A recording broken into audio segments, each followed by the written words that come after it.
नमस्कार दोस्तों, स्वागत है एक बार फिर से रोजगार समाचार में। मैं हूं मनोज कुमार। आज की इस वीडियो में हम आपके लिए लेकर आए हैं आईआईटी कानपुर के द्वारा जारी किए गए कुछ एडमिनिस्ट्रेटिव और टेक्निकल कैडर से संबंधित पदों की जानकारी। भारतीय प्रौद्योगिकी संस्थान कानपुर ने एडमिनिस्ट्रेशन और टेक्निकल कैडर के लिए रिक्रूटमेंट 2025 का नोटिफिकेशन जारी कर दिया गया है। टोटल पदों की संख्या है 34। तो पदों से संबंधित संपूर्ण जानकारी इस वीडियो में उपलब्ध होगी, इसलिए वीडियो को शुरू से अंत तक जरूर देखें। साथ ही वीडियो को एक लाइक करना ना भूलें, अपने दोस्तों में शेयर जरूर कर लें। चैनल पर पहली बार आए हैं और चैनल अभी तक सब्सक्राइब नहीं किया है तो लेटेस्ट रोजगार समाचार डेली हिंदी में जानने के लिए चैनल को सब्सक्राइब कर लें और बेल आइकन को जरूर दबा दें। आओ शुरुआत करें नए कल की। तो दोस्तों हम पहुंच चुके हैं IIT Kanpur Indian institute of technology Kanpur की वेबसाइट पर। Vacancy in administrative and technical cadre का नोटिफिकेशन यहाँ डिटेल जो लिंक है वो आपको दिया गया है, इस पर जाकर आप क्लिक करके डाउनलोड कर सकते हैं। Indian institute of technology Kanpur recruitment section advertisement number 1/2024 online mode में आवेदन मांगे जा रहे हैं योग्य भारतीय नागरिकों से। यहाँ सीनियर सुपरिंटेंडिंग इंजीनियर का एक पद है अनरिजर्व कैंडिडेट के लिए। वेतनमान इसमें 13A 7वें वेतन आयोग के अकॉर्डिंग 1,31,100 से 2,16,600 रुपये होगा। सुपरिंटेंडिंग इंजीनियर डीसी और डीईई का यहाँ एक एक पद है, एक अनरिजर्व का है और एक एससी कैंडिडेट्स के लिए है। पे लेवल 1,23,100 से लेकर 1,15,900 रुपये होगा, 2,15,900 रुपये होगा लेवल 13 में। डिप्टी रजिस्ट्रार का एक एसटी कैंडिडेट का, एक ओबीसी का, टोटल 2 पद हैं। लेवल 12 में वेतनमान एक 78,800 से 2,09,200 रुपये। एग्जीक्यूटिव इंजीनियर डीसीई और डीईई में एक पद है एससी कैंडिडेट का, एक ओबीसी के लिए। लेवल 11 में भरा जाएगा इन पदों को 67,700 रुपये से लेकर 2,08,700 रुपये वेतनमान होगा हर महीने। असिस्टेंट काउंसलर के 2 पद हैं, ये पद ओबीसी कैंडिडेट्स के लिए हैं। और एक पद है यहाँ पर ईडब्ल्यूएस कैंडिडेट का, टोटल 3 पद हैं। असिस्टेंट रजिस्ट्रार का एक पद है यहाँ पर और असिस्टेंट रजिस्ट्रार लाइब्रेरी का एक पद है ओबीसी कैंडिडेट्स के लिए। इसी तरह यहाँ पर हॉल मैनेजमेंट ऑफिसर का एक पद है एससी कैंडिडेट्स के लिए। मेडिकल ऑफिसर का एक पद है एसटी कैंडिडेट का और एक पद यहाँ पर दिया गया है पीडब्ल्यूडी वर्ग के कैंडिडेट के लिए। टोटल 2 पद हैं। इनको पे लेवल 10 में भरा जाएगा। वेतनमान 56,100 से 1,77,500 होगा। Assistant secretary security officer for women candidate के लिए एससी कैंडिडेट्स का है और एक जनरल कैंडिडेट का, टोटल 2 पद हैं।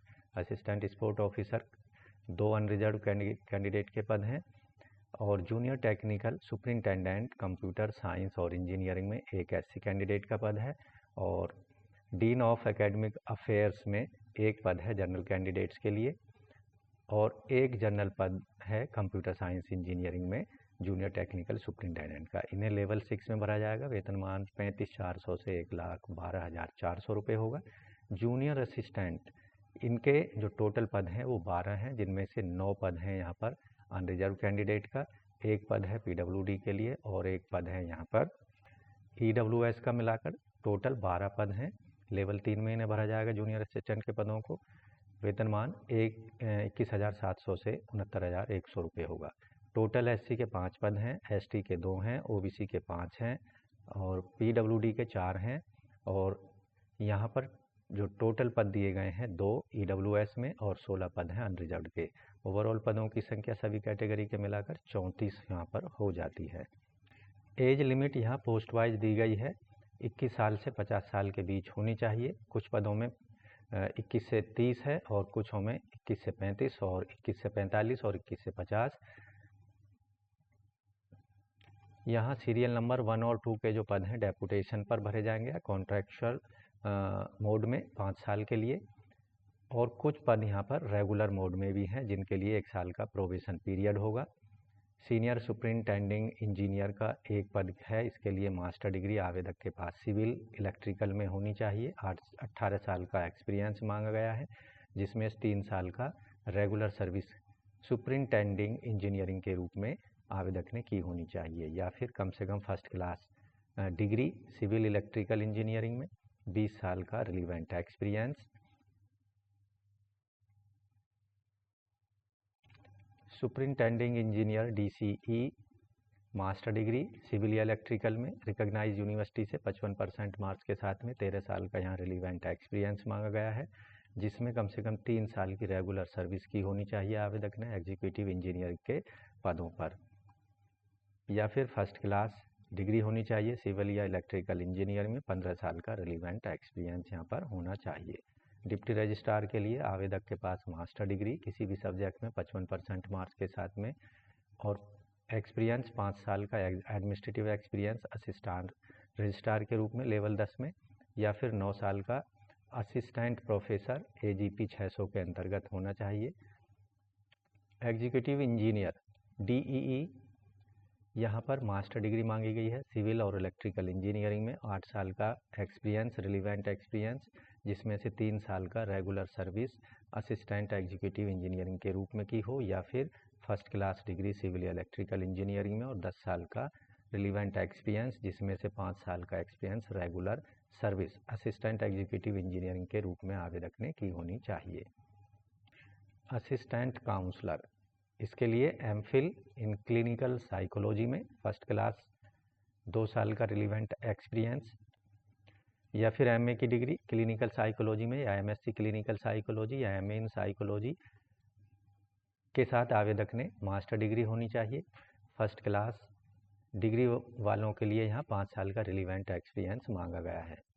असिस्टेंट रजिस्ट्रार के पदों के लिए मास्टर डिग्री 55% मार्क्स के साथ किसी भी सब्जेक्ट में किसी भी रिकॉग्नाइज यूनिवर्सिटी से और 8 साल का एक्सपीरियंस यहाँ पर या अधिक का experience accounting, auditing, financial procedure, administrative matter से related, R&D management, corporate relation, legal, labour relation law, recruitment, establish academic matter, maintenance of student record, hostel administration, state management, material management, import procedure, alumni relations, ये सब में 5 साल का supervisory capacity में level 7 का experience होना चाहिए आवेदक को गवर्नमेंट, सेमी गवर्नमेंट ऑर्गेनाइजेशन में या रिकॉग्नाइज यूनिवर्सिटी या टेक्निकल इंस्टीट्यूशन के अंतर्गत।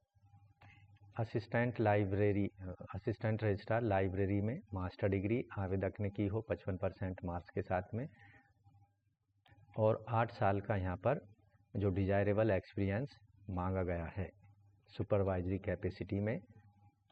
हॉल मैनेजमेंट ऑफिसर के पदों के लिए आवेदक ने मास्टर डिग्री होटल मैनेजमेंट में या एलाइड फील्ड में और 5 साल का रिलीवेंट एक्सपीरियंस आवेदक के पास होना चाहिए होटल रिजॉर्ट्स या फिर गवर्नमेंट या government aided academic private institution का।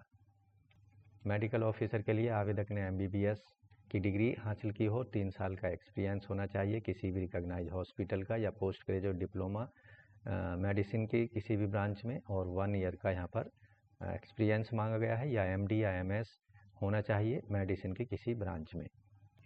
असिस्टेंट सिक्योरिटी ऑफिसर के पदों के लिए आवेदक ग्रेजुएशन की डिग्री हो, 5 साल का रिलीवेंट एक्सपीरियंस होना चाहिए, कम से कम ग्रेड पे 2800 के अंतर्गत।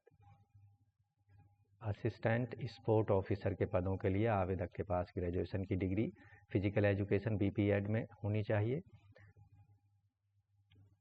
साथ ही आवेदक के पास में सर्टिफिकेट या लाइसेंस होना चाहिए रेस्पेक्टिव नेशनल इंटरनेशनल फेडरेशन या 2 साल का एक्सपीरियंस होना चाहिए कोचिंग का। और आवेदक ने रिप्रेजेंटेशन की हो यूनिवर्सिटी, स्टेट और या नेशनल लेवल पर। टेक्निकल जूनियर टेक्निकल सुपरिटेंडेंट के लिए आवेदक ने MSc, MSc या MCA, BTech या BE की डिग्री आवेदक ने हासिल की हो या BSc की रेस्पेक्टिव फील्ड में आवेदक ने डिग्री ली हो और 2 साल का रिलीवेंट एक्सपीरियंस हो या फिर डिप्लोमा होना चाहिए रेस्पेक्टिव डिसिप्लिन में और 3 साल का रिलीवेंट एक्सपीरियंस आवेदक को होना चाहिए। कंप्यूटर साइंस एंड इंजीनियरिंग के पदों के लिए यहाँ आवेदक ने BE या BTech की डिग्री कंप्यूटर साइंस और इंजीनियरिंग में और 3 साल का रिलीवेंट एक्सपीरियंस होना चाहिए। MCA वालों को 5 साल का रिलीवेंट एक्सपीरियंस देना होगा। Officers of dean of academic affairs के लिए आवेदक ने BE या BTech की डिग्री कंप्यूटर साइंस और इंजीनियरिंग में या IT में और 2 साल का रिलीवेंट एक्सपीरियंस होना चाहिए। MSc या MSc BSc computer science engineering और IT में 5 साल का एक्सपीरियंस होना चाहिए। एक्सपीरियंस यहाँ पर handling, time table, scheduling, examination scheduling, registration related task using academic software application and web application का आवेदक को होना चाहिए। जूनियर असिस्टेंट के पदों के लिए आवेदक के पास बैचलर डिग्री होनी चाहिए किसी भी सब्जेक्ट में किसी भी रिकॉग्नाइज यूनिवर्सिटी से। साथ ही आवेदक को कंप्यूटर चलाने का ज्ञान होना चाहिए। डिजायरेबल रखा गया है बैचलर डिग्री 50% अंकों के साथ, 2 साल का relevant experience establishment matters, R&D, legal, purchase and import, account and audit, hospitality का होना चाहिए। ये डिजायरेबल कंडीशन यहाँ लगाई गई है। इन पदों के लिए जो एलिजिबल कैंडिडेट हैं ऑनलाइन मोड में, केवल ऑनलाइन मोड में 31 जनवरी तक शाम 5 बजे तक अपने एप्लीकेशन फॉर्म को iitk.ac.in पर जाकर भर सकते हैं। साथ ही आपको ध्यान रखना है एप्लीकेशन फॉर्म भरने के बाद में उसका कोई भी प्रिंट आउट और अन्य डॉक्यूमेंट्स की हार्ड कॉपी को IIT कानपुर में नहीं भेजना है। दूसरी यहाँ डिटेल दी गई है, नोट दिया गया है कि अप्लाई करते समय एप्लीकेंट को किसी एक ब्रांच में ही अप्लाई करना है। मल्टीपल एप्लीकेशन आप सबमिट कर देते हैं तो उसको कंसीडर नहीं किया जाएगा, केवल लास्ट एप्लीकेशन को ही आपकी को कंसीडर किया जाएगा और उसके लिए ही आपको टेस्ट के लिए एडमिट कार्ड जारी किए जाएंगे। इनकम्प्लीट एप्लीकेशंस और पार्सली फिल्ड एप्लीकेशंस या application without supporting documents online mode में जो अपलोड करने हैं, अगर नहीं है तो उन्हें रिजेक्ट कर दिया जाएगा। ये आपको विशेष रूप से ध्यान रखना है। एप्लीकेशन फीस ग्रुप ए के पदों के लिए सीरियल 1 से 9 तक 1000 रुपये होगी जनरल, OBC, EWS वर्ग को और 500 रुपये SC ST को।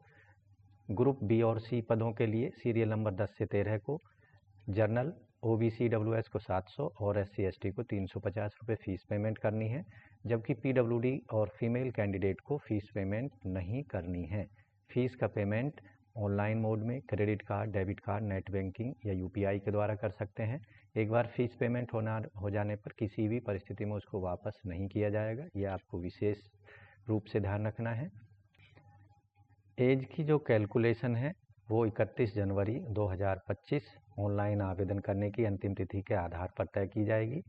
Serial number, post serial number 3 से 4 के लिए अनरिजर्व कैंडिडेट को 50 साल, ग्रुप ए के पदों के लिए सीरियल नंबर 5 से 9 के लिए अनरिजर्व कैंडिडेट को 45 साल, OBC को 53 और इसी तरह यहाँ पर 48, SC ST को 55 और इधर ST ST को 50 साल तक अलाउ होगा। जबकि group B post serial number 10 से 12 के लिए अनरिजर्व के लिए 21 से 35 साल होनी चाहिए, OBC के लिए 21 से 38 साल, SC ST के लिए 21 से 40 साल और एक्स सर्विसमैन के लिए 21 से 35 साल।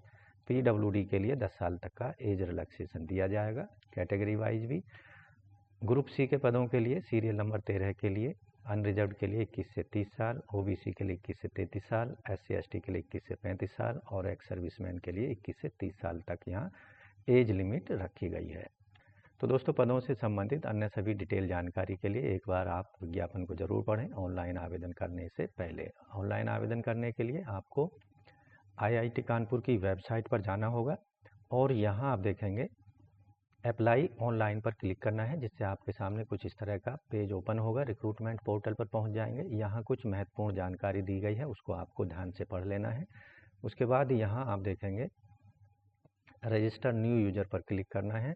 यहाँ कैंडिडेट को यूजर ID अपना 10 कैरेक्टर का बना लेना है, पासवर्ड यहाँ बना लेना है 15 कैरेक्टर, 6 से 15 कैरेक्टर के बीच, जिसमें अपर केस, लोअर केस 1 से 9 तक की जो नंबर हैं वो और स्पेशल कैरेक्टर पासवर्ड में आप रखना होगा। स्ट्रॉन्ग पासवर्ड बनाना है, ईमेल ID अपनी दे देनी है, एक यहाँ क्वेश्चन सेलेक्ट कर लेना है और उसका यहाँ पर आंसर आपको टाइप कर देना है, सबमिट क्लिक कर देना है सबमिट पर, और आपको यहाँ पर वापस लॉगिन करना है, यूजर ID डालनी है, पासवर्ड जो आपने बनाया है रजिस्ट्रेशन के दौरान उसको डालना है, लॉगिन कर लेना है और डिटेल में भारतीय प्रौद्योगिकी संस्थान कानपुर के अंतर्गत एडमिनिस्ट्रेटिव और टेक्निकल पोस्ट के लिए केवल ऑनलाइन मोड में और आवेदन करना है और एक पद के लिए अपनी शैक्षिक योग्यता, एक्सपीरियंस, एज क्राइटेरिया के अंतर्गत।